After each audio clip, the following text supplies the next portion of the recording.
तर मागच्या ब्लॉगमध्ये तुम्ही पाहिलंच असेल, की आपण थोडासा सेटअप आपला झाला होता आणि या पार्टमध्ये मी आणलेले प्लांट मी या पॉन्डमध्ये ठेवले होते. तर ते इशूला आणायला सांगितले. तर हे प्लांट आपण या ॲक्वेरियममध्ये सेट करणार आहोत. तर या भांड्याला काय म्हणतात मला माहीत नाही. पण त्यामध्ये आपण नारळाच्या सालीमध्ये गुंडाळून आपण हे प्लांट अशा पद्धतीने ठेवणार आहोत. ते दादूला चांगल्याच पद्धतीने माहीत होते. त्यामुळे दादूने ते व्यवस्थित सेट केले. तसेच हे दुसरे जे झाड होते ते आपण थेट ॲक्वेरियममध्ये असलेल्या सॉइलमध्ये लावले. तसेच हे नारळाच्या सालीमध्ये सेट केलेले प्लांट सुद्धा आपण ह्याच्यामध्ये व्यवस्थित ॲक्वेरियम मध्ये सेट करून घेतले. आता हा आपला रेडी सेटअप झाला होता. फक्त याच्यामध्ये गरज होती ती म्हणजे पाणी ऍड करायची. त्यासाठी मी ही बादली नळाखाली लावली आणि बादली भरून ओव्हरफ्लो होऊ नये म्हणून नळ बंद केला. कारण मछली जल की रानी है, जीवन उसका पाणी है, म्हणून पाणी आपल्याला वाचवले पाहिजे. पाणी भरण्यासाठी दादूने इथे पाईप तयार करून ठेवली होती आणि आता फक्त पाणी सोडायची गरज होती. त्यामुळे अशा पद्धतीने पाणी आम्ही सोडून घेतले.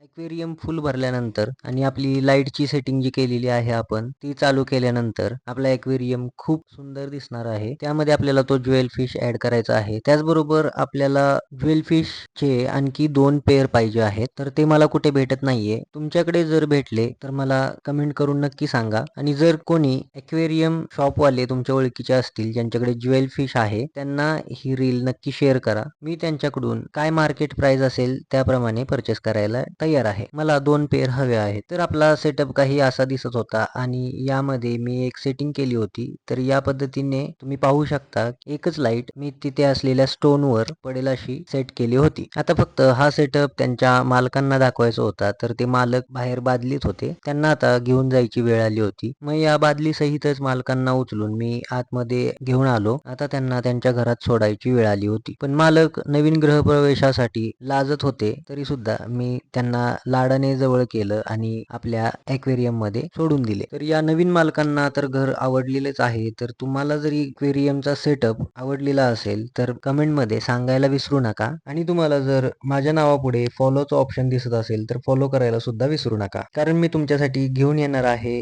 अशाच इंटरेस्टिंग व्हिडिओज, त्याचबरोबर ट्रॅव्हल आणि कॅम्पिंग याच्या व्हिडिओज, ज्यामध्ये तुम्हाला खूप काही इन्फॉर्मेटिव्ह आणि नवीन काहीतरी पाहायला मिळेल. तर मला फॉलो करायला विसरू नका. त्याचबरोबर माझा यूट्यूब चॅनल आहे त्याला सबस्क्राईब करायला विसरू नका. कारण यूट्यूबवर मी आधीच व्हिडिओ अपलोड करतो. त्याच्यानंतर मग इंस्टाग्राम आणि फेसबुकवर सुद्धा सगळ्या व्हिडिओज तुम्हाला पाहायला भेटतील. Follow me.